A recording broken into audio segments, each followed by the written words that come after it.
Miami Beach, Florida. This city is where one of motor racing's most enduring champions now lives, Emerson Fittipaldi. 2 times Formula One champion, he's been racing for over 20 years, and today he's behind the wheel of IndyCars. For me, when I'm sitting in the cockpit of a Grand Prix car or with the IndyCar I'm driving now, it's like if I switch off a plug from the wall from the world. I'm by myself, doing what I know how to do better in life, that's drive faster racing car. And I'm in control of the situation, and I'm enjoying. It's a challenge for me, and it's just a different world. When I put my visor down and first gear out of the pit, that's it. And it's just a fantastic feeling. And that's the reason I'm still driving now. That's the reason I still love racing, because I'm enjoying. Emerson works hard to achieve success. Every day he's up at dawn to jog with his wife, Teresa. They live in an exclusive area of Miami Beach. Teresa's Emerson's second wife. Their young daughter and Emerson's 3 children from his first marriage all live together. I'm very much perfectionist.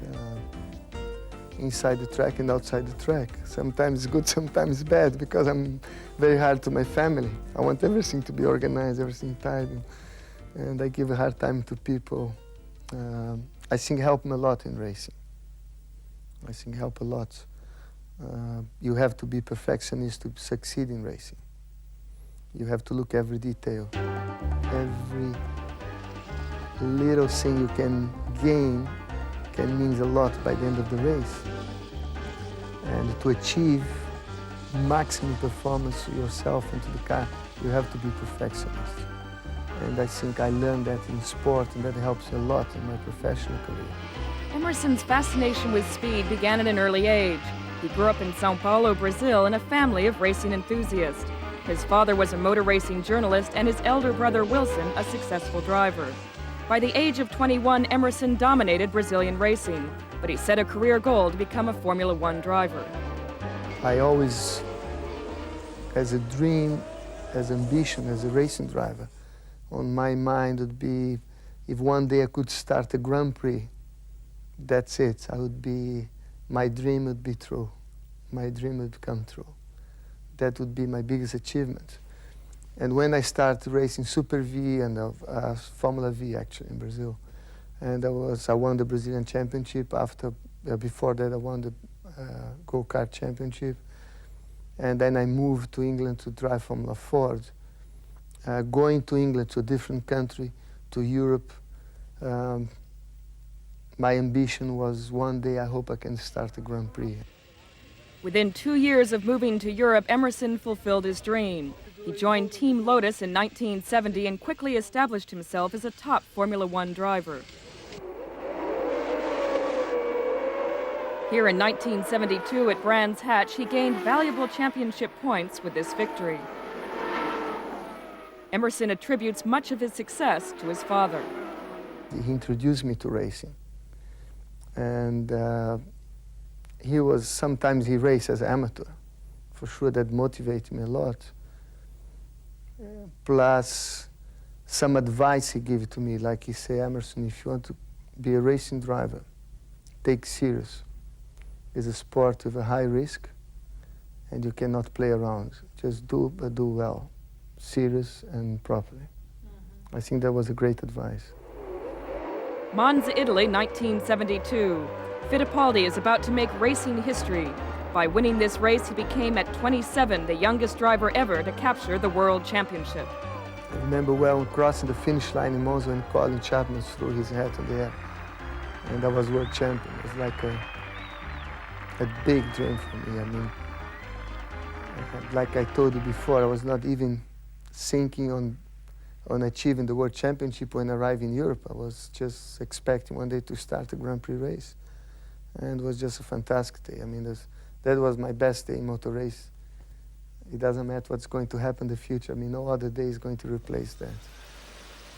The early 70s was a dangerous era in Formula One racing.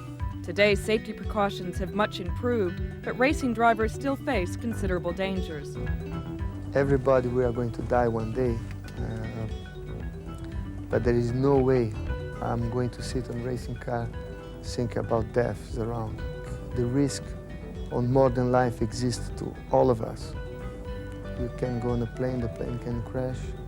You can be traffic on the road with your family, and you can be hit by a truck, or your family can die.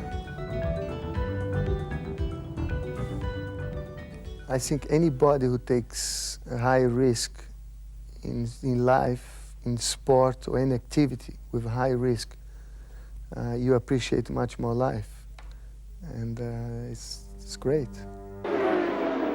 Emerson Fittipaldi won his second world championship in 1974. Even though he was successful in Europe, he decided to start his own Formula One team in Brazil with his brother.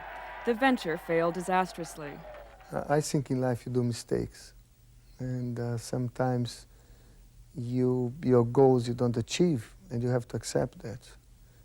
And I think we're just, between myself and my brother, we put the Formula One team together. I would say too early. We tried too hard to succeed. We didn't succeed because of many different reasons. From the start, his team was plagued by financial and technical problems.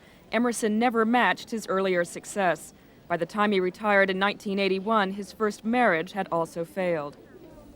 I believe that everybody has a cycle in life. And one period of life, things start going wrong after years, and it seems that everything goes wrong together. And I was on the bottom of this cycle when I met Teresa in Brazil. And we started recovering. I started going up from the bottom again, and have motivation for life, for everything, enjoying life again. And I said, why not start racing again? And she helped me a lot. And that was a very tough period of my life. I had to fight to succeed and to recover.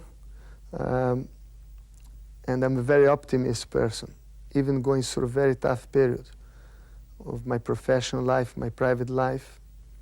I fight to be back in business again. And I'm very pleased. And I think from the bad experience I have, I learned a lot. I'm much more strong now. I'm much more successful now than I was.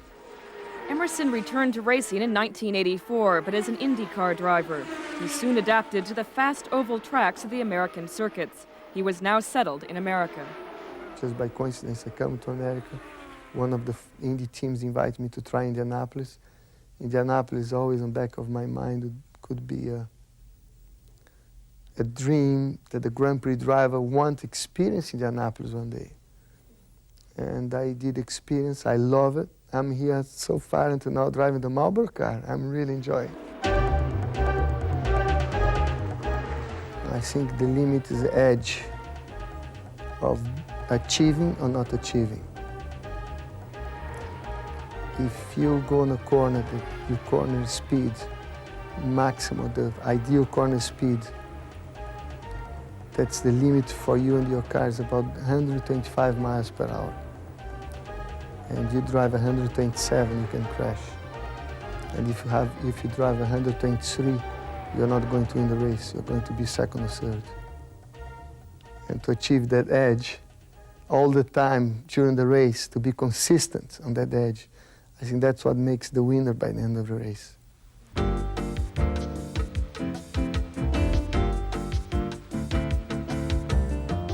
Emerson's goal on the track is to be the IndyCar champion, but his business interests include car accessories, a citrus farm, and a sportswear franchise in Brazil. To achieve maximum performance to yourself and to the car, you have to be perfectionist.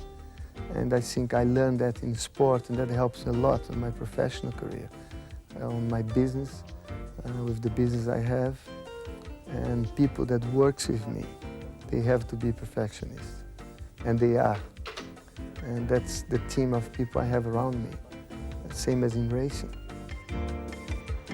I think to achieve the balance between my professional life and my private life is very difficult, to achieve a good balance.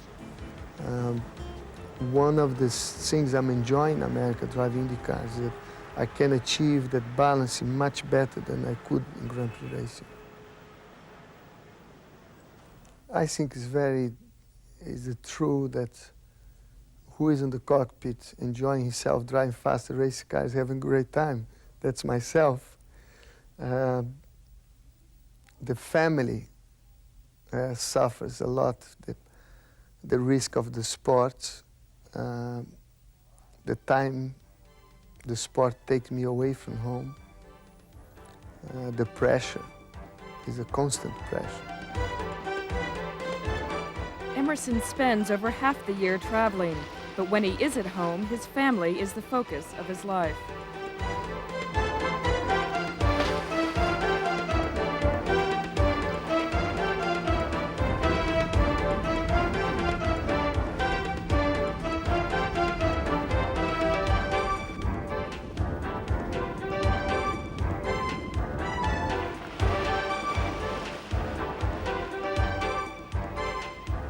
I don't like to be remembered, I like to be what he's going to do next year. I want to be successful next year. I'm talking to you now, and in 2 days I'm driving my new Marlboro car for next season.